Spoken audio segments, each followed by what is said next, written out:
자, 시작하겠습니다. 네, 안녕하십니까. 저는 성균관대학교 의과대학 사회학교실의 정혜관입니다. 오늘 두 번째 경기도 코로나19 웨비나를 시작하게 됐습니다.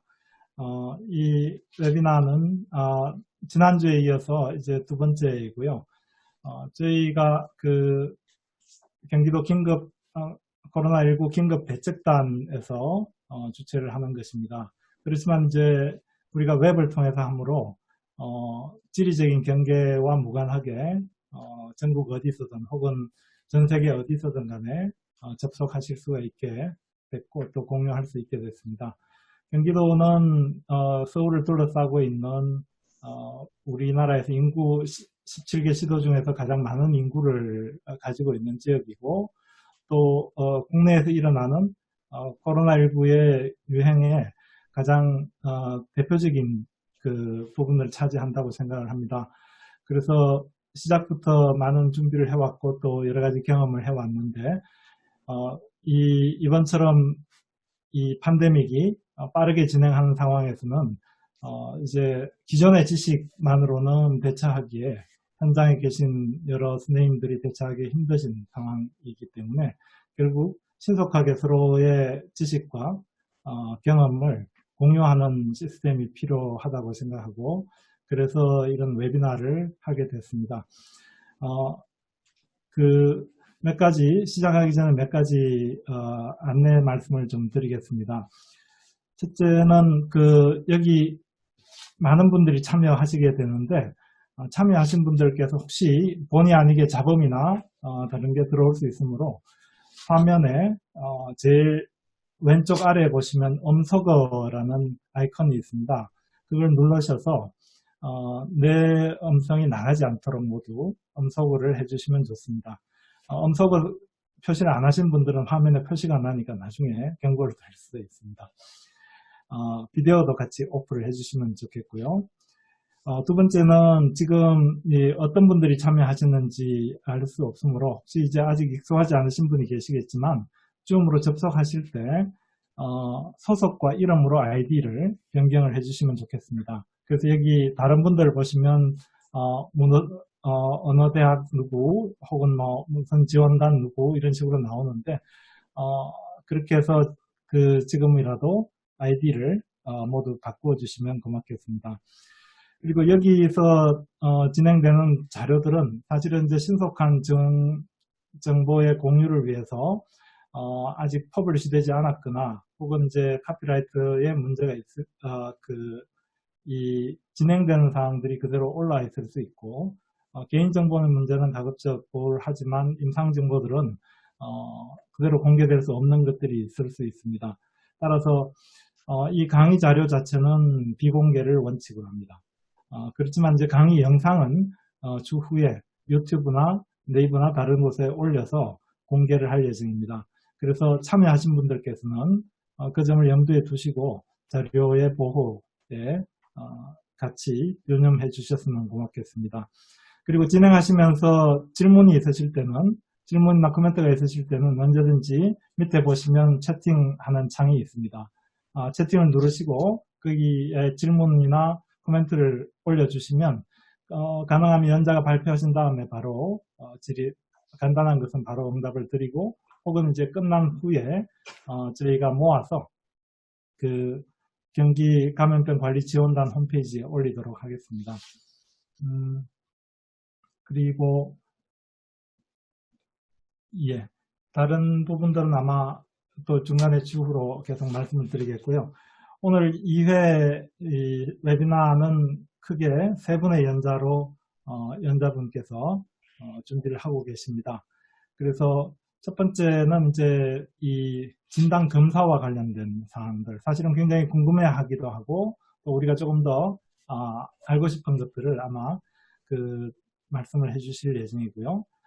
두 번째, 세 번째는 이제 이 질환의 임상적인 양상과 특히 이제 이 병상 배정과 관련된 문제들 그리고 또 역학적인 부분들을 저희 긴급대책단의 두 축을 담당하고 계시는 임성관 원장님과 이희영 단장님께서 발표를 해 주실 예정입니다.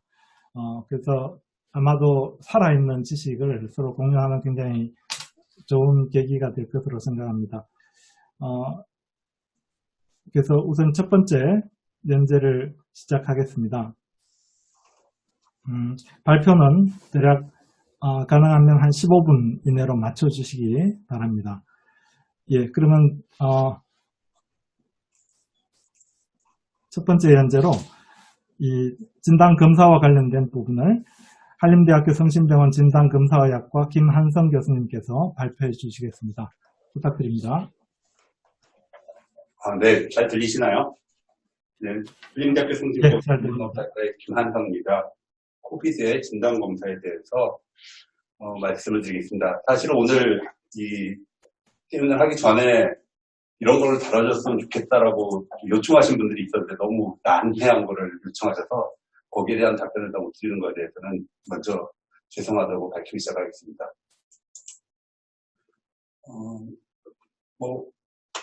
바이러스에 대해서 잠깐 얘기를 하면 코로나 바이러스는 코로나 비대라고 하는 게 무슨 패밀리죠. 과에 들어가는 우리말 종속과에 들어가는 바이러스를 얘기합니다.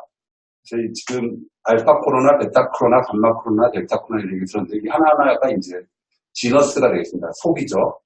사실 생물학적으로 보면 과가 같다는 거는 엄청나게 다른 여러 가지 바이러스들을 우리가 코로나 바이러스라고 부르기 때문에 사실 이 속이 다른 정도로 속이 다르고 같은 과에 속하는 바이러스인 229E와 사스나 머스 이런 코로나 바이러스는 상당히 차이가 있는 바이러스라고 이야기가 되어 있습니다. 여담으로 얘기하면 푸들도 객과고 너구리도 객과고 늑대도 객과지 않습니까? 이렇게 과가 같은 정도는 상당히 차이가 많은 그런 헤테로지너스한 이 바이러스들을 우리가 코로나 바이러스로 부른다. 그래서 지금 이제 오늘 말씀드릴 사스 코로나 바이러스 2 지금 사스 코로나 바이러스 2라고 얘기를 하는 건 이제 베타 코로나 바이러스 지너스 내에서 리니지 B에 들어가는 이 코로나 바이러스가 되겠습니다. 검사를 얘기하기 전에 이제 바이러스 구조를 잠깐 얘기하기 이유는 핵산 검사가 됐건 항원 검사가 됐건 타겟이 어딘지에 대해서 얘기를 드리는 겁니다. 엔벨롭트고 싱글 스트랜드 RNA, 파지티브 스트랜드 바이러스인데 주로 이제 스트럭처럴 프로틴으로 얘기를 하는 게 스파이크 프로틴, S 프로틴, 멤브레인 M 프로틴, 엔벨롭 이런 것들을 얘기를 하고 그다음에 이제 이 핵산을 연구하고 있는 M 프로틴, 뉴클레오 캡시드 프로틴 이런 구조로 되어 있습니다. 그래서 이제 리얼타임 PCR을 할 때 타겟을 하는 것을 말씀드려서 코로나 바이러스 핵산에 대해서 잠깐 말씀드리겠습니다. 사스 코로나 바이러스의 핵산인데요. 전체 RNA 약 3분의 2 정도를 오픈 리딩 프레임이라거나 ORF1A와 1B가 차지하고 있고, 주로 이 ORF들은 non-structural 프로틴을 코딩을 하고 있습니다. 주로 바이러스의 복제와 관련된 걸 코딩하고 있고, 그 다음에 이제 스파이크 프로틴 S, 엔벨롭, 멤브레인, 뉴클레오 캡시드에 대한 프로틴들을 코딩을 하고 있고, 많은 검사들이 사용하는 유전자 중에 하나가 이 ORF1B에 있는 RDRP, RNA 디펜던트 RNA 폴리메레이즈 주 바이러스 그런 증식과 관련된 유전자를 많이 타겟을 하고 있습니다. 그래서 싱글 스트랜드 RNA이기 때문에 복제를 할 때 네가티브 RNA, 스트랜드 RNA를 만들어서 복제를 하고 또 항원을 만들고 프로틴을 만들고 이런 과정을 거치기 때문에 검사들은 이제 바이러스 활발히 복제를 하게 되면서 이 RNA를 검사하거나 여기서 나온 단백을 항원을 검사하는 두 가지 검사법을 생각해 볼 수 있겠습니다. 검사의 적응증은 잘 아시니까 넘어가도록 하겠습니다. 검체가 상당히 영향을 많이 미치는데 WHO의 그런 공고를 보면 상기도를 네소페링스와 오로페링스 두 개를 같이 채취하라고 엔드라고 하고 있고요. 그 다음에 이제 증상이 일어나는 환자의 경우 하기도 검체를 채취하라고 하고 있습니다. 우리나라 질병관리본부와 진단검사의학회가 내는 그 검사율 진단 지금 3판에서 보면 상기도 검체와 하기도 검체를 명시하고 있고, 거기에서는 일단 그 네소페린겔수액과 오로페린겔수액, 다른 말로 스바스수액이라고 하는 것을 동시에 채취하는 것을 권장하나, 한 개의 채취를 할 경우에는 비인두동화를 채취하라고 권장하고 있습니다. 증상 있는 이런 환자에서는 하기도 검체를 채취하라고 하고 있습니다. 이제 코로나 바이러스 이전에 일반적으로 우리가 바이러스, 호흡기 바이러스 검체를 얘기할 때 대부분의 그 호흡기 바이러스들은 주로 소아에서 검사를 많이 해왔습니다. 보다 그 상기도 검체를 주로 얻었는데 네소페린겔 아스피레이트가 제일 좋다라고 되어 있고요. 그 다음이 네소페린겔 수액, 스루아트 수액의 순으로 차이를 보인다고 하고 있습니다. 그 다음에 스웹은 그 박테리얼 컬처에 대해 사용되는 그런 면봉을 쓰지 말고 이렇게 끝이 약간 솜털처럼 되어 있고 플렉서블한 플럭스웹을 써서 채취하라고 하고 있습니다. 근데 이제 네소페린겔 수액을 지금 제일 많이 쓰고 있는데 실제 네소페린겔 수액이 그렇게 좋은 검체냐라는 데 이제 의문이 있습니다. 이런 수액 검체를 가지고 쓸 때 그건 네소페린겔 아스피레이션과 네소페린겔 워시와 수액을 비교하는 건데 코로나는 아니고 파라인플루엔자 바이러스, 휴먼 메타니오 바이러스, RSV 등을 비교했을 때 약 로그값이 한 2배 정도, 한 100배 정도씩 차이가 난다고. 네스프렌겔 아스피레이션이 훨씬 좋고, 네스프렌겔 수액의 경우, 아스피레이션 하는 것보다 100배 정도 바이럴 타이트가 낮다는 그런 보고가 있습니다. 사실 우리가 네스페린겔 수액을 많이 하고 있지만 그 자체가 그 바이러스 검체에서 상당히 민감도가 떨어질 수 있다는 그런 문제가 있습니다. 이거는 이제 코로나 바이러스 첫 환자를 NEJM에 보고했던 미국의 첫 환자를 보고했던 건데, 이거는 이제 네소페린겔 수액과 오로페린겔 수액을 이렇게 보면 CT 값이 뭐 적게는 한 2, 3, 많지 않을 때는 뭐 9 정도 차이가 나는데, CT 값이 보통 한 3에서 4 정도 차이 나면 그 바이럴 타이트가 한 10배 정도 차이 난다고 보기 때문에, 이 오로페린겔 수액보다는 네소페린겔 수액이 훨씬 그 CT 값이 낮게 나오는 바이럴 타이트가 높다는 것을 보여주는 그런 자료가 되겠습니다. 이거는 최근 NEJM에 나온 중국의 광동성에서 나왔던 자료인 것 같은데, 뇌절 검체와 스루아트 검체를 비교를 했더니 지금 뇌절 검체에서의 CT 밸류가 훨씬 높게 나온다고 이런 보건데, 이건 이제 뇌절 수액이 되겠습니다. 컴퓨터를 다른 거를 지금. 이건 최근에 나온 아직 퍼블리시되지는 않은 논문인 것 같은데요. 여기서 보면 이제 뇌절 수액보다는 스루아트 수액이 좀 좋고, 스루아트 수액보다는 스푸트미 바이러스 농도가 훨씬 높다는 걸 보여주고 있습니다. 그래서 어쨌든 이 네조페린겔 수액이 그래도 좋다고 하는 이유는 이 네조페린스가 컬럼나 에피셀 열쇠이기 때문에 비교적 하기도의 검체와 유사한 바이러스의 트로피즘을 보이기 때문에 네소페린스라는 게 좋다는 얘기고, 네조엘 수액이나 스루아트 수액은 좀 그렇게 권장되지 않는다고 할 수 있습니다. 검사로 들어가서 우리가 지금 많이 하는 게 이제 리얼타임 RT-PCR이죠. 이제 RNA 바이러스니까 리버스 트랜스크립션 PCR을 합니다. 보통은 대부분의 지금 우리가 사용하고 있는 키트가 2단계의 검사 과정을 거칩니다. 바이러스의 뉴클레이크 애시드, RNA를 추출하는 과정을 거치고, 다음에 이제 서말 사이클러에서 PCR하는 2가지 단계를 거치고,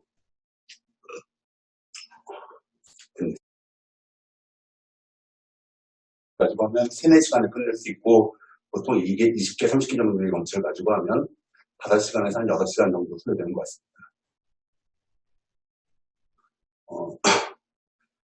타겟으로 하는 진은 엔벨롭 진, E진과 RDRP 진, 처음에 이제 WH에서 제안했던 방법이고, 그 다음에 이제 N진, 뉴클리어 프로틴에 대한 N진, 그 다음에 이제 중국에서 주로 하는 이제 ORF 원진과 엔진하는 이런 정도의 방법들이 있겠습니다.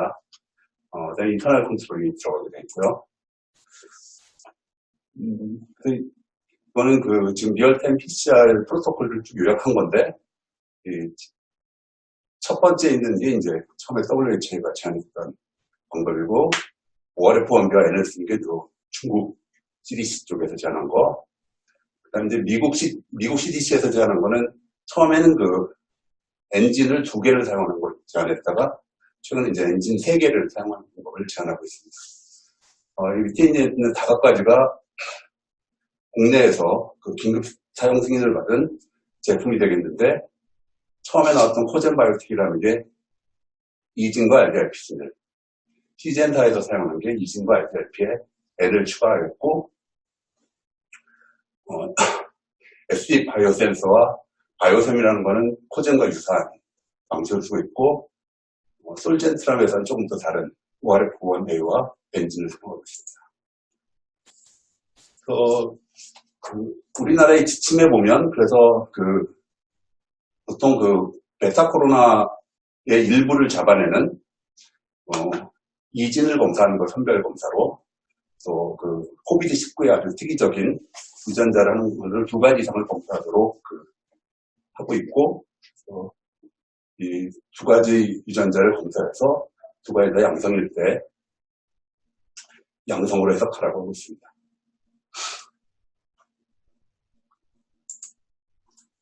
실제 검사를 하게 되면 보통 양성을 보이는 경우에 보통 2가지 유전자가 증폭되면서 인터널 컨트롤이 증폭되는 그런 양성을 보이게 됩니다.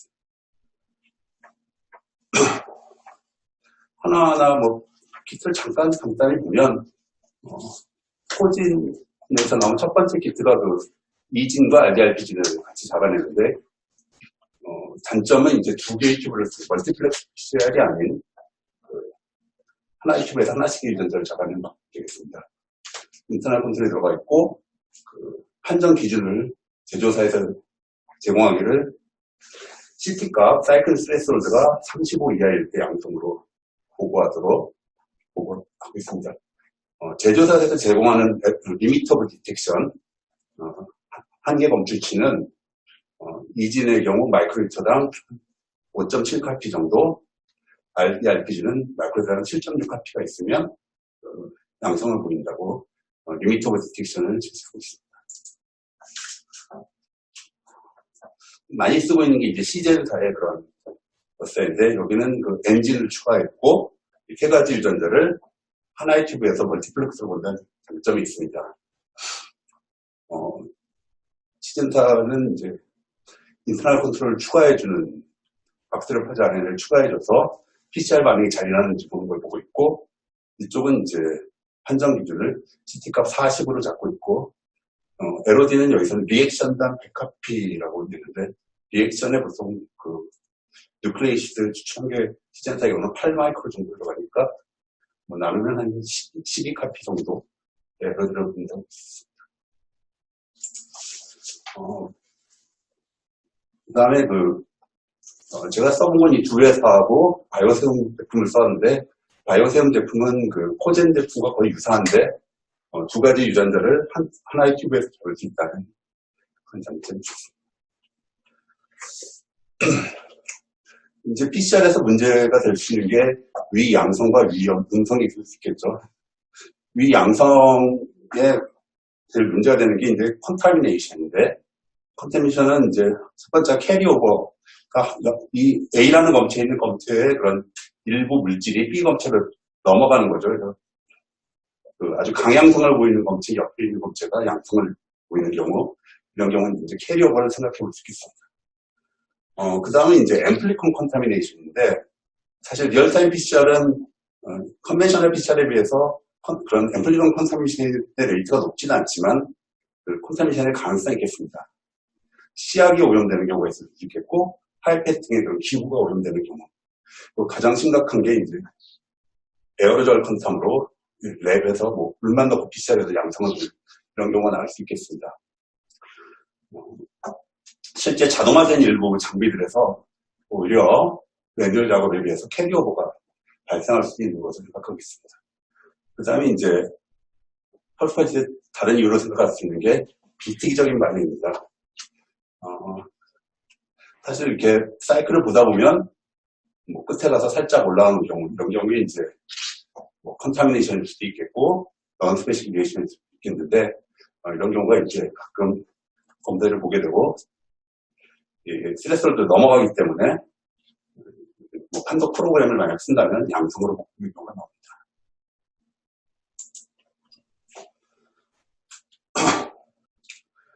PCR에서 미음성을 보일 수 있는 것 중에 특히 코로나 바이러스, 코비드-19에서는 검체가 부적절할 경우를 먼저 고려할 수 있겠습니다. 이제 수액이 제대로 안 됐을 경우. 그 다음에 이제 핵산 추출 과정에서 문제가 있을 경우. 실제, 이번에 우리가 새로운 핵산 추출 장비를 도입하고 이러면서 평가를 했는데, 그 장비관과 키트관 사이에 그런 핵산 추출력에 상당히 차이가 있습니다. 그래서 사실 아주 약한 양일 경우에 그 추출 방법에 따라서 그 위음성을 보일 수 있는 경우가 있겠습니다. 또 하나가 이제 PCR 이니비션인데요. 사실 호흡기 검체에는 PCR을 저해하는 물질이 많이 있습니다. 여러 가지 엔자임 같은 게 있는데, 이거는 제가 출처를 빼먹었는데, TB PCR의 그 논문에서 발표한 건데, 호흡기 검체 TB PCR 하면은 3% 정도는 그 PCR 자체가 안 돼서, 어떻게 보면 이제 미음성과 비슷한 결과를 보일 수 있다는 얘기입니다. 사실 이런 것들을 해결하기 위해 인터넷 검사를 생각합니다. 그 다음에 이제 신속 진단 검사에 대해서 한번 말씀드리겠습니다. 얼마 전에 이제 지니퍼스 시스템, 세프리드의 지니퍼스 시스템이 이제 미국 FDA의 그런 긴급 사항 승인을 받았는데, 잘 알다시피 지금 결핵이라든지 CRE 검사 등의 검사 시설을 많이 사용하고 있고, 이 시스템은 보통 이 모듈이 2개, 4개, 16개 이렇게 좀 공유해 수입이 되어 있는데, 대부분의 검사들이 4개짜리 모듈을 많이 쓰고 있습니다. 우리 병원도 지금 4개짜리 모듈을 2개 정도 쓰고 있는데, 이 카트리지를 이용하고 검체를 넣고 그 익스트랙션과 PCR이 한 단계로 되고, 보통 경험적으로 1시간 정도 결과가 나고, 지금 회사에서는 45분의 결과가 나고 그러는데, 쉽게 검사를 할 수 있다는 장점이 있습니다. 반면 이제 이 시스템의 그 단점은 그 시약이 아주 고가라는 거죠. 지금 TV나 마스크 쓰고 계속 얘기하니까 좀 손이 차네요. TV나 그 CRE 같은 경우에는 시약 가격이 한 5만 원 정도 되고, 막상 RT-PCR이었던 엔테로바이트는 7만 원 정도 있던 비트인데, 가격이 비싼 단점이 있고, 국내에 들어있는 많은 이런 제품으로는 대량 검체를 처리할 때는 좀 적절하지 않다는 단점이 있는 반면, 신속하고 뭐 한두 개의 검체를 빨리 처리하는 데는 매우 유용하게 사용할 수 있을 거라고 생각합니다. 지금 국내 식약, 우리나라에는 긴급 사용 승인을 내고 아직은 못 발생한 것으로 알고 있습니다. 그 다음에 이제 항원 검사는 타겟을 그 스파이크 프로틴이나 앰플리트널로 하는 그런 제품들이 나오고 있고, 지금 국내는 뭐 PCL, 뭐 SD 바이오센스 등의 제품을 출시한 것으로 알고 있습니다.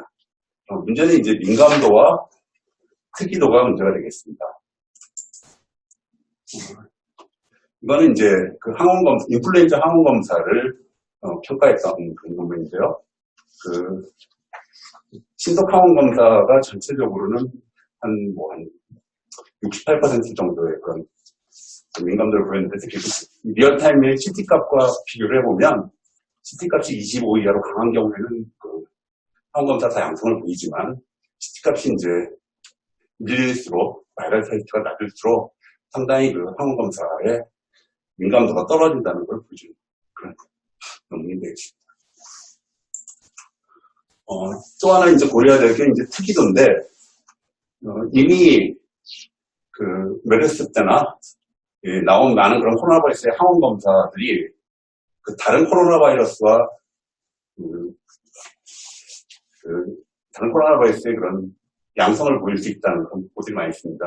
실제 우리나라의 그런 코로나 바이러스 검출을 보면 그 질병관리본부에서는 그런 표본 사업에 약 2018년에는 한 5.7% 정도의 호흡기 바이러스 검사에서 2019년 한 3% 정도로 상당히 코로나 바이러스 양성률이 높은데 지금 나와 있는 항원 검사들이 이런 다른 코로나 바이러스의 양성을 보일 수 있다. 충분히 양성을 보일 가능성이 매우 높기 때문에 특이도의 문제가 있겠어. 항체 검사는 주로 이제 리컨비넌트 앰프로틴을 이용해서 코로나 바이러스의 특이적인 항체를 찾는 것들을 지금 개발 중인데 IgG나 IgM을 검사할 수 있겠고 랩피드 테스트도 있지만 항체 검사 자체가 그렇게 응급 검사가 아니기 때문에 엘라이자를 이용한 그런 검사 시작 등이 지금 개발 중이거나 일부 출시되어 있습니다. 역시 이 항체 검사에서 문제가 되는 게 크로스 리액티비티가 문제가 되겠습니다. 그래서 실제 WHO의 가이드라인을 봐도 다른 코로나 바이러스의 크로스 리액티비티가 제일 문제라고 하고 있고 그 전에 이미 알파 코로나 바이러스 간에 또 베타 코로나 바이러스 간에 같은 지너스 내에서의 이런 안티바디 검사에서 크로스 리액티비티가 이미 많이 보고되어 있고 아직도 거기서 잘 해결이 안 됐기 때문에 실제 코비드19에서도 이런 항체 검사들이 사용하기에 좀 크로스 리액티비티를 아직 극복해야 되는 문제가 있습니다. 그리고 요즘 이제 이상한 믿을 수 없는 보도들이 많이 나오는데 지난주 목요일이었나요? SBS 뉴스에서 여기서 유전자 가위기술을 이용해서 10분 만에 코로나 바이러스를 유전적으로 진단한다고 해서 열심히 찾아보고 공부를 해봤으니 전혀 허위 보도였던 거죠. 미국에서 이 하버드와 MIT가 이렇게 같이 만들었다는 거는 이 핵산을 추출하고 아이소도말 앰플리케이션을 과정을 거치고 마지막에 이 판정하는 데 10분 걸린다는 그런 내용이었는데 SBS에서 10분 만에 그걸 다 검사할 수 있다고 보도를 해주십니다. 그래서 아직까지는 그런 언론에 보도된 내용들도 믿을 수 없다. 네, 여기까지 발표하겠습니다. 네, 김한선 교수님 수고 많으셨습니다. 사실 이 진단검사 부분은 상당히 전문적인 부분인데 이 언론에서도 워낙 관심을 많이 가지다 보니까 일반인들조차도 상당히 많은 질문들을 하시는 경우들이 많은 것 같습니다. 이번 기회에 잘 정리해 주셔서 고맙습니다. 아까 말씀드린 것처럼 궁금하신 부분들은 그 채팅창에 계속 질문을 올려주시면 나중에 모아서 답변을 드리도록 하겠습니다. 시간이 조금 많이 경과해서 다음 연재로 바로 넘어가도록 하겠습니다. 두 번째 연재는 이 경기도 확진자 건강관리 시스템입니다. 사실 이제 생기는 환자들 또 타지에서 오는 외지에서 의뢰되는 환자들을 병실에 그 환자의 중증도와 가용한 병실을 두고 매일매일 분초를 다퉈가면서 고민하시는 게 바로 이 분야의 일인 것 같습니다. 우리 그 대책단의 임상 분야를 맡고 계신 임성관 원장님께서 사실 이제 이 일을 몇 달째 맡으시면서 아마 체중이 많이 주신 것 같습니다. 그래서 그간의 경험과 또 이 현황에 대해서 정리해 주시겠습니다. 부탁드리겠습니다. 네, 잘 들리시나요? 네. 네, 시작하겠습니다. 소개 감사합니다. 오늘 말씀드릴 내용은 경기도에서 준비해온 그리고 지금 진행되어 온 2달여간의 경험들을 공유하는 정도가 되겠고요. 아직까지는 계획인 부분들도 있습니다. 그래서 모든 것들이 다 이루어진 상태는 아니지만 지금까지 한 60여일간의 어떤 과정들을 설명드리고 싶습니다. 유행열 곡선을 낮추는 것 너무 여기 계신 분들한테 설명이 필요 없을 것 같은데 이 그림을 보자는 이유는 하나는 이 얘기이지만 플래트닝, 나머지 하나는 이 얘기입니다. 헬스케어 시스템의 캐퍼시티를 어떻게 올릴 수 있는가? 올릴 수 없다라고 생각할 수는 없잖아요. 대구에서 이미 올렸잖아요. 근데 그 대구에서 올린 부분들을 미리 올릴 수는 없는가? 위기가 닥치기 전에, 유행이 닥치기 전에 이런 얘기를 좀 논하려고 하는 겁니다. 경기도의 확진자 추이를 주별 그래프로 보면 다음과 같이 빠르게 증가하고 있는 지난 5, 6주간의 변화들을 보실 수 있고 병상 배정팀은 매일매일 혹은 매 시각 매 시각 환자를 어제 어렌지하기 때문에 정말 체감할 수가 있는데요. 병상 배정팀이 최근에 하루에 한 25명 정도 내외를 배정하고 있습니다. 그러니까 7일로 곱하면 한 140, 50명 정도 되지 않을까 예상하고 있습니다. 이번 주는. 오늘 드리려고 하는 어떤 메시지의 핵심적인 설명 슬라이드라고 말할 수 있을 것 같습니다. 유행이 어디에서 일어나느냐가 의료시스템 부활을 어떻게 야기하느냐를 이해하는 게 중요하다고 생각합니다. 저는 한국에서 위기가 온다면 저는 약간 비관론자여서 위기가 온다고 생각하는 사람인데 위기가 온다면 저는 롱텀 케어 퍼실리티 때문에 올 거라고 생각합니다. 부천의 모 교회에서 확진자가 27명이 나왔지만 일반 병상 27병상 물론 북미나 유럽에서는 이분들이 대체로 집에서 치료하고 있겠지만요. 한국은 어쨌든 다 병원에 가니까. 그리고 분당에 있는 모 종합병원에서 3월 5일날 43명의 확진자가 나왔는데 그 중에 환자가 8명이었습니다. 여기가 호흡기 병동이 있고 주로 암 환자들도 많이 있었던 병원이잖아요. 근데 이 43명을 병상을 배정하면서 일반 병상 39개를 썼고 중환자 병상 4개를 썼습니다. 근데 군포에 있는 모 요양원에서 현재까지 21명의 확진자가 나왔고 그 중에 직원과 입소자의 비율은 다한 것 같습니다. 근데 중환자 병상 10병상을 썼습니다. 경기도에서 이 무렵에 마련하고 있었던 중환자 병상이 실제로 한 25개 정도였거든요. 실질적으로 40%를 썼습니다. 경기도의 종별 의료기관 현황은 2019년 기준 다한 것 같습니다. 상급종합 5개소, 종합병원 53개소, 병원 283개소가 있습니다. 위원은 제외하고 병상이 이만큼 있습니다. 한국은 급성기 병상, 혹은 재활병상, 요양병상이 과잉이라고들 많은 보건학자들이 말씀하시는데 이 부분은 어떻게 활용할 것인가? 외국처럼 센트럴파크에다가 텐트를 칠 것인가? 아니면 현재 있는 의료기관의 병실과 병상을 어떻게 리빌딩하고 리노베이션 할 것인가? 라는 질문이 있죠. 요양병원과 장기 요양시설이 경기도에 1824개가 있습니다. 어떤 입소자의 숫자로 12만 명이 있고요. 요양병원 310개소, 정신진료기관 한 96개소를 합친 겁니다. 서울은 이만큼 없겠죠. 경기도는 아무래도 서울에 있는 이러한 인구들을 유입하는 곳이니까요. 경기도가 아마 전국에서 제일 많지 않을까라는 예상도 해보게 되는데 1824개소 중에 한 개의 장기 노인요양 양로시설이 유행이 일어났을 때 저희가 2달 동안 준비한 제가 주로 하는 일이 각 병원장님들을 찾아다니고 전화하면서 중환자실 병상 주세요 하는 것인데 2달 동안 어렵게 마련한 25개 중에 40%를 썼거든요. 1824개 중 하나 일어났을 때 일어난 일입니다. 이제 운영 과정들 좀 설명드리면, 주당 확진자 이런 단계 부분들을 약간 정말로 이렇게 무슨 수학적 계산을 한 건 아니라, 저희가 어떤 좀 표현하기 좋게 곱하기 5, 곱하기 5를 하는 정도로 좀 쉽게 쓴 글입니다. 지금은 2단계에서 3단계를 넘어가는 과정이라고 생각하고요.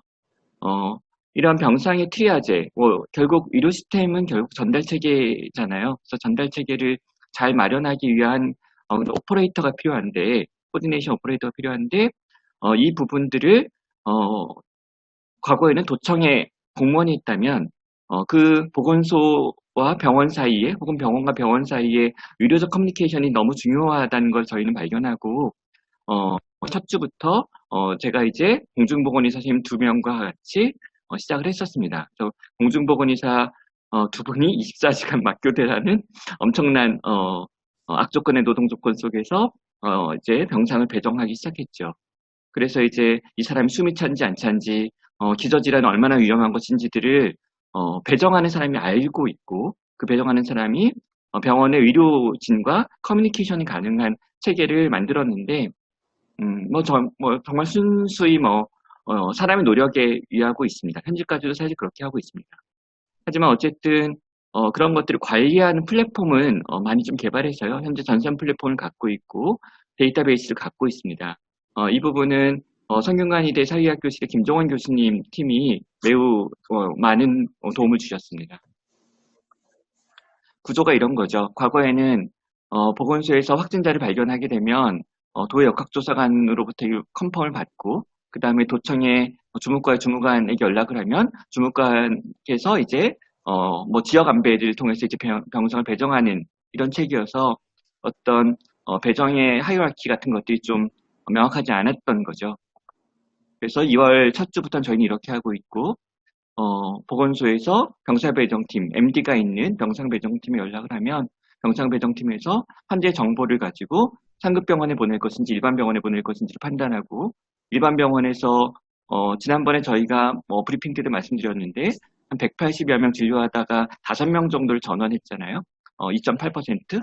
생각보다 전원자가 많지 않다라는 코멘트를 달았었는데요. 그래서 일반 병원에서 상급병원을 전원하는 것 혹은 상급병원에서 일반병원으로 전원하는 것. 이 두 번째 일도 일어납니다. 왜냐하면 중환자 병상을 비우기 위해서요. 회복기 환자들을 빼는 거죠. 이런 일들을 지금 2달째 경기도는 하고 있습니다. 3단계가 되면 여기 생활치료센터가 더 붙게 되고요. 그리고 4단계가 되면 이제 가정, 홈케어, 홈치료가 들어갈 텐데 이런 부분에 있어서도 결국은 다이아몬드 형태의 이런 환자의 이동들을 의료인들이 의료 정보에 입각하여 데이터베이스를 활용하여 IT 플랫폼을 이용하여 하고 있습니다. 오늘 아침에 캡처한 화면인데요. 혹시 기자님들이 보고 계시다면 이런 화면들을 좀 함부로 보도에 사용하지 않으셨으면 좋겠고요.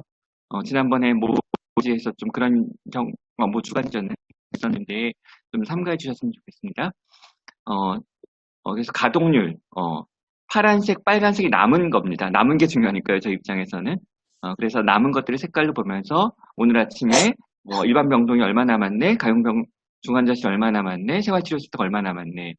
밑에는 각 병원별로 의료원의 모병원, A병원, B병원, 또 상급종합병원들이 몇 개가 남아있는지 이런 식으로 저희들은 이 대시보드를 활용해서 이런 부분들을 시각적으로 늘 확인하고 관리하고 있습니다. 오늘 말씀드리고 싶은 주된 얘기죠. 단계별로 병상이 얼마나 필요할까? 모릅니다. 알 수 있는 방법도 없는 것 같고요. 하지만 어쨌든 현재까지 2단계에서 3단계로 넘어가는 이 과정에서 생활치료센터를 좀 연습하고 있는 이 과정에서 총병상 한 475개 정도, 중환자 병상을 이 정도를 운영하고 있습니다. 한 5% 좀 간 넘고 있고요. 이 5% 간 넘은 부분 중에 대구 경북에서 저희 경기도가 10명을 좀 받았었거든요. 그래서 그 정도를 제외하면 5%면 넉넉하게 돌아간다라고 있었는데 한 2, 3%만 있어도 돌아가네라고 생각하고 있었는데 군포 요양원 사례를 겪으면서 저희의 생각이 많이 달라졌습니다. 그림으로 표현해서 알려드리면 1단계는 이렇게 3개의 국가지정 입원치료 병상들이 고생하셨던 1월달, 2월 첫 주까지의 일이고 경기도 의료원이 이제 가장 먼저 국가지정 입원치료병원이 아님에도 불구하고 일부러 들어갔습니다. 사실은 반대 의견도 많았고 도에서도 싫어했었는데요. 경기도 의료원이 먼저 들어간 상황은 경기도 국가지정 병상이 80% 찼을 때 들어갔습니다. 20% 남았을 때. 그보다 한 열흘 전부터 의료원 직원들을 교육하고 훈련시켰고요. 그 이유는 28개에 있는 국가지정 입원치료 병상이 다 차면 중환자가 경기도 의료원으로 올 수밖에 없는 구조라는 걸 알고 있었기 때문이었고 따라서 리저브가 있을 때 먼저 들어가는 전략을 계속 취했습니다. 지금은 이쯤 됐습니다. 그래서 이 피라미드를 더 키워야 되는데 위도 키우고 아래도 키워야 됐었잖아요. 그래서 아래를 먼저 말씀드리면 고맙게도 성남시 의료인이라는 그런 좀 규모 있는 공공병원이 참여를 해주셨고요. 많은 환자들 감당해주고 계시고 이 그림에서 이 밑에 있다고 더 낮은 기능을 갖고 있다는 뜻은 아니고요. 사실은 성남시 의료인이 중환자를 많이 보기는 어렵지만 고위험군을 많이 받아주고 있어서 투석도 해주고 계시고요. 너무 고마운 상황입니다. 그리고 경기도 의료원은 이걸 늘리기 위해서 일반 병동을 열었습니다. 역시 많은 사람들이 반대했고 이것이 아나운스 되는 것을 좀 제안하고자 하는 일들도 있었지만, 저는 개인적으로 방송에서 일부러 냈고요. 필요했기 때문에요. 그래서 일반 병동을 활용하면서 많이 늘렸습니다. 이동형 음악기는 없었고, 환풍기를 달았습니다. 그리고 상급 종합병원들을 섭외를 했죠. 그래서 경기도에는 분당서대를 제외하고도 고려대 안산, 춘천향대 부천, 아주대, 한림대성심의 4개의 상급 종합병원들이 있는데 이 병원들에서 병상들을 많이 내주셨습니다. 중환자 병상을 많이 내주셨는데 그 내준 부분들이 좀 새겨볼 필요가 있습니다. 고려대 같은 경우는 중환자 병실에 있는 전실에 있는 응압실을 활용하면서 이렇게 준오염 구역 같은 동선을 만들기 위해서 중환자실에 있는 홀에 있는 베드 한 3개 내외를 3개인지 4개인지 정확히 기억이 안 나는데 이 부분을 포기하셨습니다. 아주대나 순천향대 같은 경우는 보통 우리 큰 병원들에 가면 호흡기병동에 음압병실들이 쭈루룩 있지 않습니까? 근데 그걸 활용하려면은 그 병동의 나머지 병실을 쓸 수가 없잖아요. 그래서 그 병동의 나머지 병실들을 포기하고 중환자 병실로 일반 병상의 어떤 전환을 제공해 주셨습니다. 이 모든 과정들의 계약서도 없고요. 이 모든 과정들의 어떤 지원 약속도 없이 일어난 일들입니다. 경기도의 네트워크의 힘이라고 저는 생각하고 있는데요. 그리고 말씀드린 대로 경기도의료원은 일반 병동을 열었습니다. 대구에서는 이미 다 하고 있는 일이니까 새삼스러운 건 없는 일이라고 생각하고 병상 현황은 이렇게 확보해 가지만 파란색 하지만 계속 차가고 있습니다. 일반 병상. 중환자 병상은 계속 한 50%, 60% 정도를 활용하고 있다가 군포 요양원 이후에 다 썼습니다. 오늘 남은 병상은 없습니다. 그리고 3단계를 가는 방법입니다. 3단계를 가는 방법은 별 수 없다고 생각합니다. 민간 병원들이 도와줘야 됩니다. 그리고 생활치료센터를 활성화해야 되고요. 더 많은 종합병원들이 참여해 주셔야 되고 이미 이런 메시지를 전해 들으신 건강보험공단 일산병원도 도와주고 계시고요. 동탄성심병원도 도와주고 계십니다. 그리고 오늘 또 몇몇 병원들이 더 도와주겠다는 회신을 보내주셨습니다. 공공병원에 있는 ICU들이 홀 ICU가 있잖아요. 그것이 지금 비어 있거든요. 그 부분을 안전하게 공간을 재구성하고 거기에 민간에 있는 인력들이 와준다면 만들 수 있는 병상들이 더 있을 거라고 저는 믿고 있습니다. 다한 것 같고요. 100병상은 그냥 정말 어떤 목표라기보다는 상징적인 숫자일 수도 있을 것 같은데요. 그리고 경기도 100병상으로 다 되는 건 아니라고 생각하고 이 안에 서울시와 인천에서 2, 300을 만들어야 되겠죠. 수도권은 하나니까. 그래서 한 가지 방법, 두 가지 방법이 있는 것 같습니다. 결국 인력과 시설과 장비가 모여야 되는데 이것이 흩어져 있어서 지금 중환자 병상이 없는 거거든요. 대학병원에는 인력은 있지만 남는 스페이스가 없고요. 공공병원에 스페이스는 남아있지만 어느 정도 있지만 인력과 장비가 없습니다. 이 부분을 어떻게 모으는가에 따라서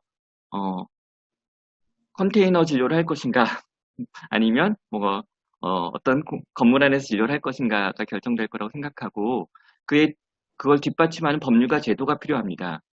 즉 아까 말씀드린 몇몇 병원들이 일반 병동에서 중환자 진료를 하고 있거든요. 그에 대한 의료적 안전성, 법적 안전성, 제도적 안전성에 대해서 손실보상에 대한 안전성에 대해서 정부가 보증해야 된다고 생각합니다. 이제 병상 얘기는 여기까지 하고 이제 시스템 얘기를 조금 더 말씀드리겠습니다. 코로나가 확산을 대비하기 저희는 보건의료가 좀 일찍 전문적으로 개입을 하고 DB를 활용하고 또 가장 중요하게 생각하는 건 실내 네트워크입니다. 공문을 일하지 않고 어떤 병원을 하나 섭외하기 위해서는 저희 팀이 일일이 그 공간을 찾아가고 인사드리고 하고 있습니다. 긴급대책단에서는 이제 확진자가 나오면 이런 모델을 활용하려고 하고 있는데요. 이 모델은 어떤 뜻이냐면 집에 대기자가 생길 때입니다. 과거의 대구 같은 일이죠. 집에서 대기하는 사람이 생길 때 번호표를 타게 하지 말자라는 뜻이죠. 그래서 이 사람이 어떤 정보를 가지고 누구를 의료기관에 보낼 것이고 누구를 생활치료센터에 진료할 것이고 누구를 가정에서 대기하거나 혹은 가정에서 쭉 진료받게 하실 것인가에 대한 체계를 경기도는 마련해 두었고, 아직 활용하고 있지는 않지만 마련해 두었습니다. 이렇게 하기 위해서는 보건소 역할이 필요하고요. 이 사람들의 정보, 특히 중증도 정보를 저희 센터가 알고 있어야 되고, 또 그 사람들의 어떤 데이터베이스를 기반으로 한 정보를 누군가 보건의료인이 그 빈틈을 좀 메워주는 콜센터가 있어야 되거든요. 이런 구조들을 경기도는 만들어 두었습니다. 가정에서 대기자가 있을 때 사용하는 어떤 지표입니다. 체온, 심폐기능, 의식 수준, 심리 상태, 불안이나 어떤 패닉 이런 것들도 점수책에 넣었고요. 이런 부분을 통해서 여기 몇 점이면 어떻게 한다는 건 늘 변동적일 텐데 기본적으로는 2점 이상이면 병원을 배정하고 3점 이상이라면 상급으로 바로 배정하고 의료 자원이 많이 남아있다면 0점과 1점도 병원으로 가겠지만 의료 자원이 별로 남지 않는다면 이런 순으로 배정하고 관리하겠다라는 그림입니다. 그리고 이 사람이 가정에서 대기할 수 있을지 생활치료센터를 보내야 될지에 대한 정보들도 초기 역학조사 때 같이 수집하도록, 지금은 수집하고 있지는 않은데 보건소장님들한테는 모두 다 회의 때 말씀을 드렸습니다. 나중에 대기자가 생기면 같이 이런 것들을 하자. 생활치료센터 얘기하면서 마무리하겠습니다. 경기도가 참여하기 전에 생활치료센터 이런 모델이죠. 가정에서 병원으로 가거나 생활치료센터로 가거나, 그리고 생활치료센터에서 환자가 증상이 악화되면 병원으로 옮기는, 그리고 퇴원을 가정으로 하는 이런 구조인데요. 이거는 크라우딩 된 다음엔 어쩔 수 없이 이렇게밖에 할 수가 없고요. 하지만 아직 넘치기 전이라면 이런 구조를 짤 수가 있거든요. 가정에서 일단 병원으로 가고 병원에서 3일, 4일, 5일 의사의 간호사 관찰을 받은 뒤에 이 사람이 스테이블하다는 판단 아래서 생활치료센터로 가는 거죠. 혹은 병원에서 어떤 사람은 바로 더 진료받다 가정으로 갈 거고요. 그래서 병원 후 단계, 병원 대체형이 아니라 가정 대체형으로 이제 구조를 짜고 있습니다. 그러면 생활치료센터 운영 부담도 좀 줄고요. 메디컬한 리소스를 좀 적게 넣어도 되니까. 그리고 의료기관의 병상 회전율이 늘어나는 병원이 2배 생기는 이런 선한 효과가 있을 것으로 기대하고 있고, 현재 분당서울대학교 병원이 하나생명과 같이 용인에서 운영 중입니다. 기존 모델과 경기도형 모델을 좀 나라는 장점을 강조한 표를 다음과 같이 보여드릴 수 있고요. 기존 모델이 병원 대체형이라면 경기도형은 가정 대체형이다. 설치 시기는 유행 확산 전 설치해야지만 가능하다. 이런 부분들을 다른 지자체에 알려드리고 싶습니다. 마지막 슬라이드 같습니다. 결국 걱정이 되는 장기 요양 시설의 어떤 스크리닝, 에듀케이션, 서비스 이런 부분들은 이현 교수님이 얘기하실 것 같고요. 저는 이제 자원 고민하는 사람이니까 요양기관에서 아웃브레이크가 발생하면 치료기관이 있는데 그 앞뒤로 2개가 더 있었으면 좋겠습니다. 즉 요양기관에서 있는 사람들을 빼내서 에듀케이션 해서 관리해주는 격리 중심의 의료기관, 그리고 이분들이 만약에 사전연명 의료 계획서를 갖고 있다든지 DNR에 대해서 긍정적이라면 여기서 임종까지 마감할 수도 있고요. 또 하지만 적극적인 진료를 해야 되는 사람이라면 치료중심 의료기관으로 옮기고, 치료중심 의료기관을 옮긴 다음에 회복하면 돌아갈 곳이 없거든요. 이 회복한 사람이 돌아갈 수 있는 곳이 있어야 ICU가 다시 스페이스가 남는데, 그런 부분들을 고민하고 회복기 의료기관들을 어떻게 설정해낼 것인가, 이런 고민들을 저희 긴급대책단은 갖고 있습니다. 네. 조금 시간이 또 오바됐는데 죄송합니다. 여기까지입니다. 마지막 연재는 저희 이제 임상 분야와 다시 쌍벽을 이루는 역학 분야, 즉 병원에 오기 전 단계에서의 문제들을 경기도 감염병 관리 지원단의 이희영 단장님께서 말씀해 주시겠습니다. 부탁드립니다. 이게 발표 시작을 하겠습니다. 잠시만요.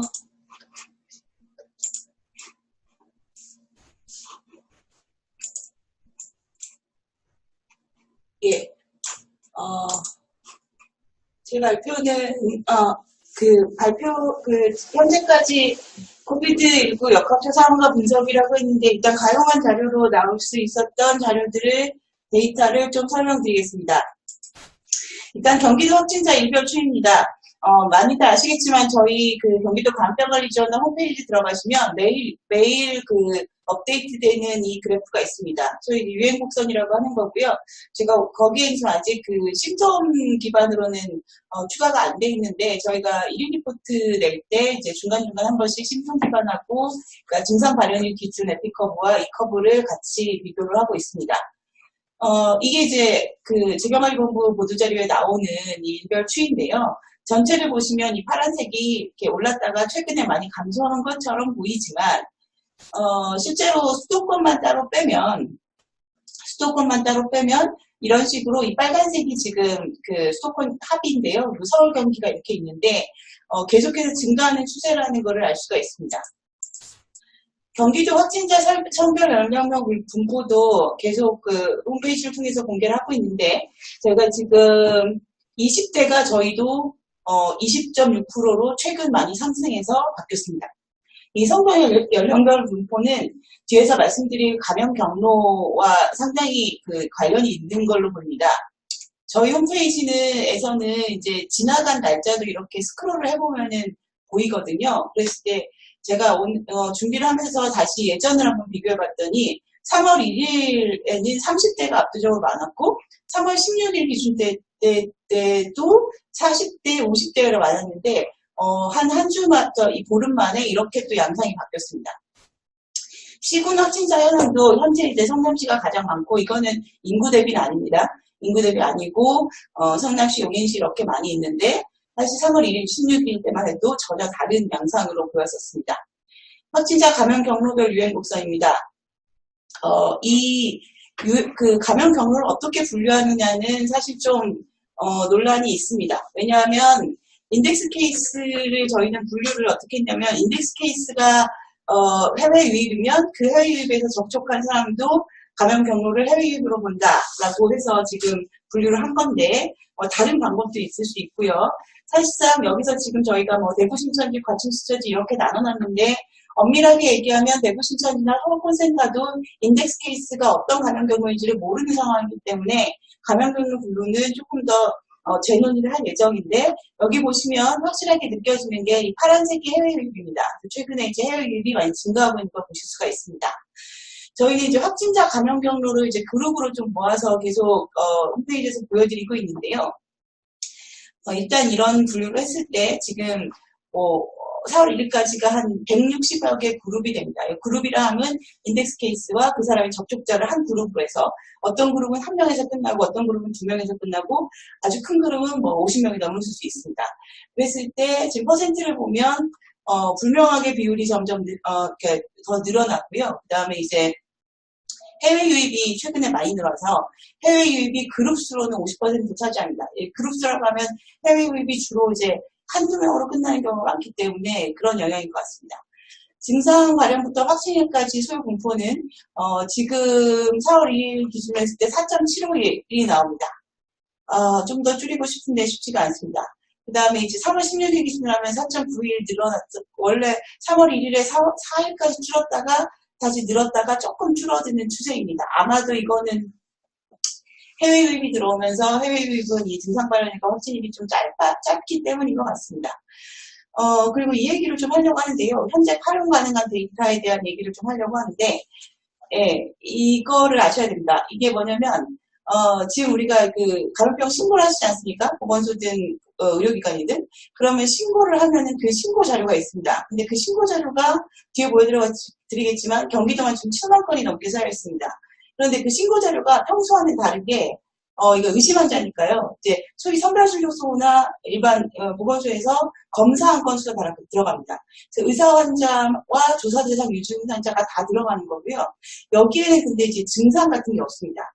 근데 이제 이게 이제 이 질병보건 통합관리 시스템이라는 죄송합니다. 궤리라니 질보통에 들어있는데 거기 안에 이제 기초역학조사서도 있습니다. 기초역학조사서는 파에 따라서 되게 달라요.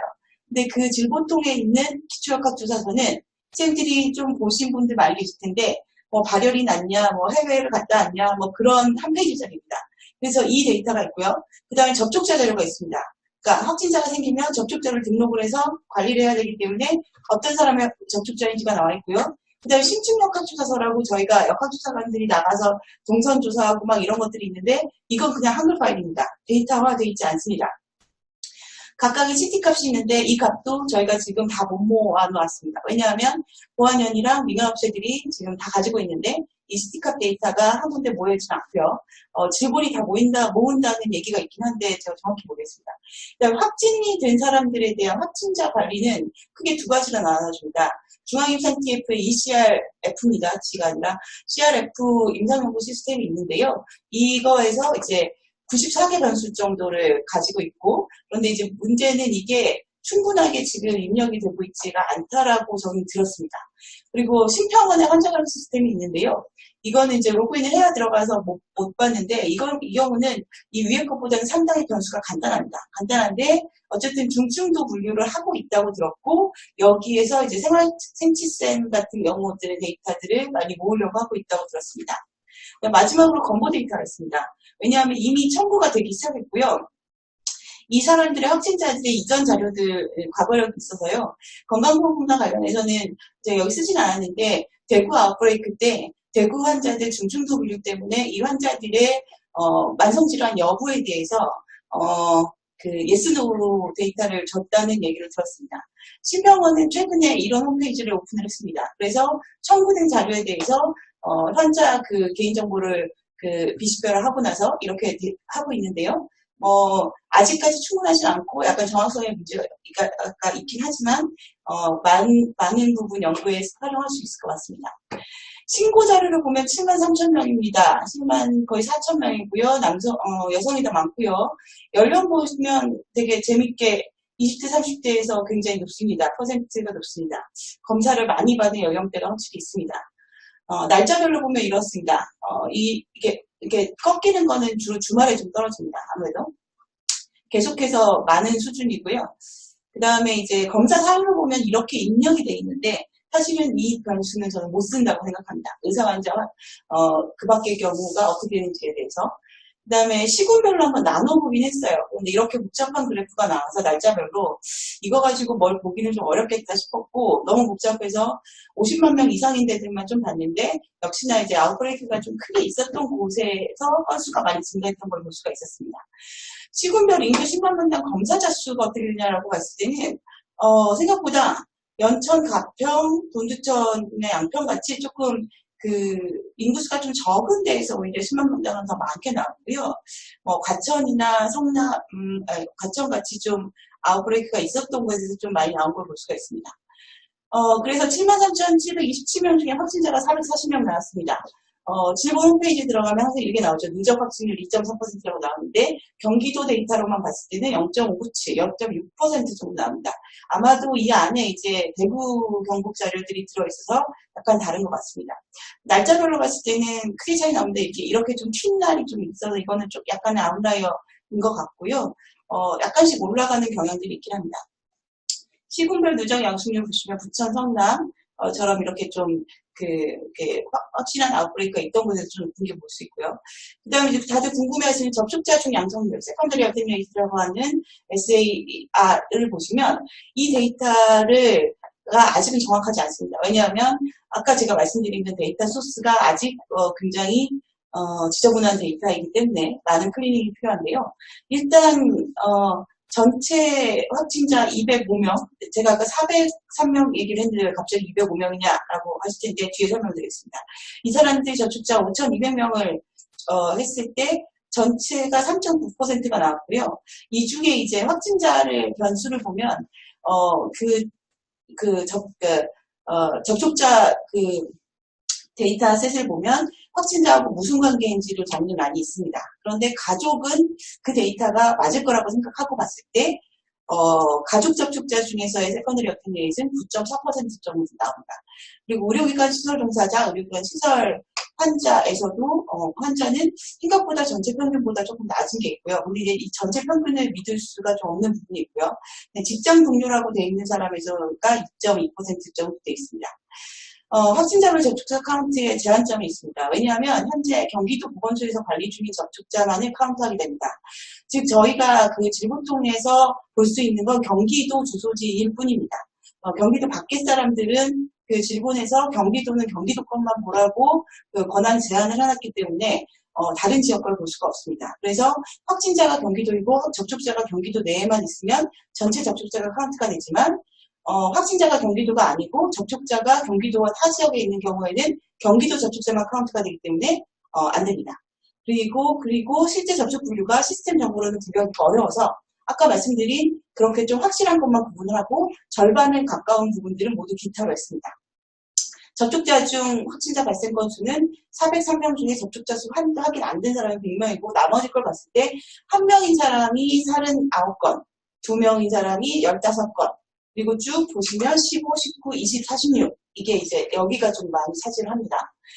확진자 증상 발현일부터 접촉일 사이의 간격은 일단 그 데이터로 보면 평균 2.5일이 나옵니다. 이 부분부터 이후 두 장은 성균관대에서 분석을 해주신 겁니다. 접촉 시기별 발병률을 보시면 일단 중요한 포인트는 0일도 있지만 이전도 있고 이후도 있다는 겁니다. 이 건들이 되게 궁금해서 이 부분들은 다시 분석을 할 예정입니다. 하지만 이 접촉 시기별 발병률이 현재 지금 가족이나 직장에서는 중국 노출이 있기 때문에 실제와는 좀 많이 왜곡될 수가 있어서 이 데이터 말고 심층 여건 주소서를 보고 조사를 해야 됩니다. 0, 1, 3일로 안 나누고 1일, 2, 3일로 나눠보니 1일, 0일, 1일보다 2, 3일에서 가장 이렇게 튀어오르는 걸 볼 수가 있습니다.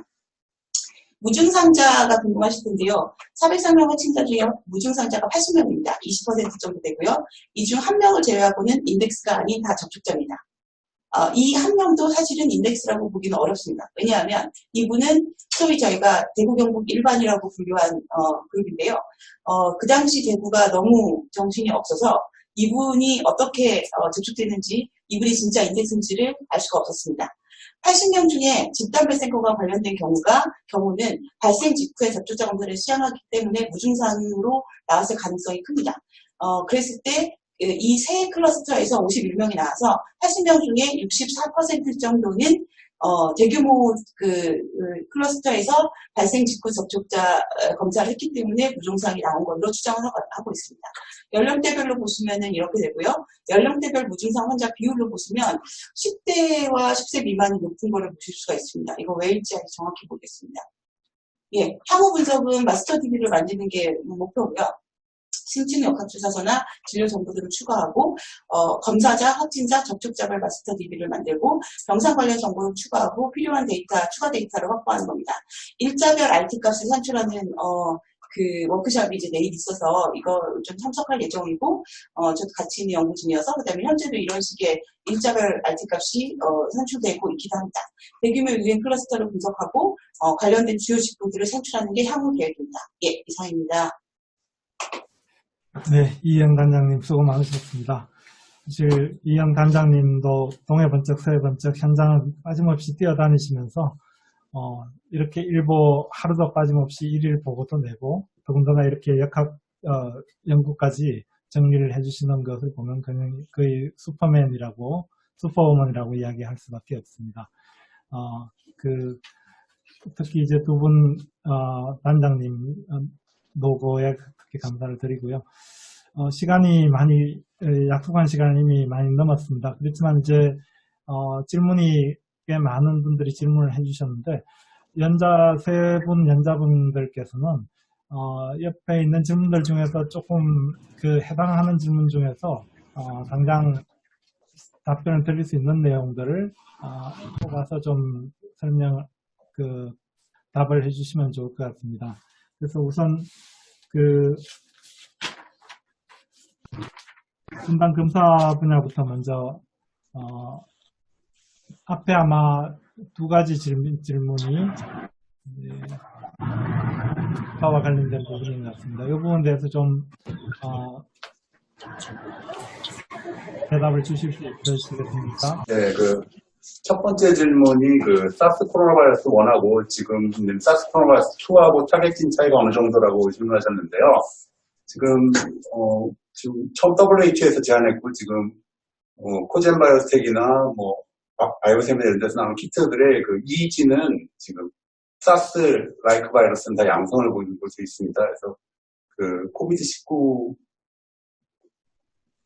그러니까 사스 코로나 바이러스 1과 사스 코로나 바이러스 2가 한 가지 유전자 검사는 둘 다 양성을 보이고 사스 코로나 바이러스의 특이적인 거에 대해서는 영향을 보지 않는다라고 말씀드릴 것 같고요. 변이가 발생한다면 변이는 어떻게 생길지 우리가 지금 예측이 안 되기 때문에 발생하면 안 나올 수도 있겠죠. 근데 현재까지는 지금 그 진단검사에서 잡히지 않는 변이는 아직 보고되지 않았습니다. 네. 다음에 이제 에버트사 질문하셨는데, 그 에버트사가 그 엘리어라고 원래 그 신속진단 키트를 가장 많이 만들던 회사를 합병을 해가지고 지금 그 에버트사가 된 걸로 알고 있는데요. 네, 그건 이제 항원검사의 그 문제인 그 민감도가, 특이도가 특히 떨어진다는 거는 우리가 다 알고 있는데, 얼마나 떨어지는지에 대해서 충분한 그런 검증이 안 됐다는 그 상황이 있겠습니다. 네, 지니스퍼트는 네, 뭐 이론적으로는 기존의 그 리얼타임 RT-PCR과 거의 유사한 민감도가 태교를 보일 것으로 예상하고 있습니다. 이상입니다. 네, 고맙습니다. 임성관 원장님께 질문이 많이 들어왔는데요. 아마 몇 가지 중에서 앞에 나와 있는 것, 오해를 좀 줄이기 위해서 아마 설명을 해주셔야 될 부분이 있을 것 같습니다. 그게 가용 병상에 대해서 공개하지 않는 이유 부분을 물어보셨고, 그 다음에 이제 생활치료센터에 대한 질문이 이어서 있는데 혹시 그 부분에 대해서 좀 답변해 주실 수 있을까요? 알겠습니다. 가용병상 부분은 공개되고 있습니다. 근데 뭐 홈페이지, 그러니까 저 대시보드는 당연히 공개하고 있지는 않고요. 그거는 뭐 유저들만 사용하는 플랫폼이니까요. 근데 이제 저희가 주 3회 경기도에서는 월수금 오후 3시에 전문가 브리핑을 저와 이인영 단장이 번갈아서 하고 있고, 실시간으로 뭐 보기 어려우신 분들은 뭐 유튜브 영상을 통해서 보실 수 있는데 그때마다 발표하고 있습니다. 그리고 그래서 현재 한 470병상 정도를 확보하고 있는데, 사실 뭐 성별을 맞추고 뭐 이렇게 하다 보면 470이 진짜 470은 아니거든요. 그래서 현재 체감하고 있는 경기도의 일반 병상 가동률은 90%가 넘는 것 같고요. 오늘 이 시점에. 그리고 중환자 병상은 현실적으로 없습니다. 오늘 이 시점에. 그렇습니다. 그리고 이제 아주대 장규진 선생님께서 생활치료센터를 경기도형이라는 어떤 모델만으로 충분한가라고 말씀하셨는데, 당연히 충분할 것 같지는 않습니다. 그리고 이미 중수본에서 국제생활치료센터를 운영하면서 검역 과정에서의 진단되는 분들 중에 리스크 그룹이 아닌 분들을 경기도민도 이미 수용해주고 계시거든요. 그런 분들에 감사하게 생각하고요. 아까 제가 그 예시로 드린 그림에서 피라미드에서 한 900베드 정도 필요하지 않겠냐라고 이제 했었는데, 한 150병상짜리로 한 6개 정도 센터가 필요하지 않겠냐라는 의미였고요. 두 가지를 다 운영할 생각입니다. 즉, 순수 경기도형을 또 계속 지속하고, 왜냐면 이거는, 비용 부담이 적거든요. 즉, 회복기 환자만 들어가면, 이렇게 여러 가지 의료자원, 이렇게 화상으로 진료한다든 이런, 체계를 만들지 않아도 될 거라고 생각하고 있기 때문에, 비용 부담을 대폭 줄여서, 한 절반 정도로 줄여서, 운영하고 있는 그런, 병원 대체형, 즉, 가정 대체형, 즉, 뒤에서 빼는 거죠, 뒤에서. 그리고, 때로는 넘칠 때를 대비해서 앞에서 빼는, 병원 대체형도 필요하다고 생각하고 있습니다. 그래서 1호점을, 분당서울대학교병원이, 협의 운영하고 있고요. 2호점을 경기도의료원이 지금 준비 중입니다. 그래서 2호점은 좀 순수하게 병원 후단계에 이제 접목하려고 하고 있고, 1호점은 때에 따라서는 크라우딩이 되면 대구 경북과 같은 역할도 맡을 수 있도록 좀 큰 병원과 협약하고 진행하고 있는 것입니다. 네, 고맙습니다. 예, 저 짧게 답변 드리겠습니다. 답변이라기보다 홋카이도에서 정동목 선생님, 예, 반갑습니다. 해외 감염자로 인한 2차 감염자 제외하고 해외 감염이 그대로 중단 추세인지는 제가 오늘 밤에 꼭 계산을 해보겠습니다. 그리고 마스크와 언마스크 SAR 차이 분석은 아직 못했는데요. 아까 말씀드린 대로 심층 역학조사서를 뒤져서 이런 부분들을 좀 분석을 해서 내야 나중에 저희 역학조사나 이런 것들에도 근거로 쓰일 수 있을 것 같습니다. 예, 이상입니다. 그리고 앞에 아마 정성목 교수님께서 ICU가 필요한 환자 수를 예측하는 시스템이 있느냐고 물어오셨는데 이 부분은 임성관 원장님 답변해 주실 수 있겠습니까? 이게 참 어려운 질문 같아요. 이게 뭐 몇 가지 변수를 넣어서 지금까지의 통계들, 재원 일수, 뭐 평균 재원 일수 이런 것들을 넣어서 할 수 있을 것 같기는 하지만 그래서 저희가 이제 예방 교수님들이랑 몇 번 얘기를 하기는 했지만 실제로 중환자 병상을 점유하는 사람이 정말 중환자가 아닌 경우들도 있고요. 그다음에 퇴원 기준 같은 것들이 계속 바뀌기 때문에 혹은 방대본의 퇴원 기준이 바뀌었다 그래도 그걸 적용할 수 있는 문화가 또 다르기 때문에 참 모델 만들기 어려운 것 같습니다. 하나 예를 들어드리면 아까 한 10명 정도가 저희가 설정한 중환자 병상을 차지했다라고 군포의 요양원 사례들이 말씀을 드렸는데 그 중에는 사전연명 의료계획서 쓰신 분도 있었고요. 평균 나이가 90세였습니다. 제일 나이 많으신 분은 99세였거든요. 하지만 평상시에 우리가 임상의들이 갖고 있는 경험 안에선 대체로 DNR하고 대체로 이제 어려운 어떤 그런 기억기 진료를 안 할 대상자 전부 다 치매 환자였고요. 그랬음에도 불구하고 많은 가족들이 마지막까지 끝까지 해달라, 최선을 다해달라는 요구를 하셨거든요. 이런 것들이 의료 현장에서 저희가 좀 예측하기 어려운 부분들이고 어떻게 보면 중환자 병상을 얘기하기 위해서는 새로운 재난을 대비한 의료윤리 담론이 또 있어야지만 실질적인 모델을 만들 수 있지 않을까라고 생각합니다. 네, 고맙습니다. 지금 아마 약속한 시간 15분 경과했기 때문에 가능하면 그 질 디스커션을 할 내용들은 일단 온라인으로 옮기는 것으로 하고요. 일단 접도록 하겠습니다. 오늘 접속자는 아마 최대 접속이 104분까지 접속을 하셨습니다. 그리고 아까 잠깐 그 중간에 발표서 중에도 잠깐 말씀이 언급이 있었지만 혹시 언론계에서 오신 분이 여기 참여하고 계시다면 꼭 당부 말씀을 드립니다. 이 웨비나는 원래 전문인들과 방역 현장에 계신 분들이 빠르게 정보를 소통하기 위해서 만든 자리입니다. 따라서 가공되지 않은 자료이거나 혹은 아직 확정되지 않은 자료들이 같이 공유가 됩니다. 그것은 이제 전문인들 간의 소통을 손쉽게 하기 위해서 일반적인 기준을 넘어서서 커뮤니케이션을 하는 것이죠.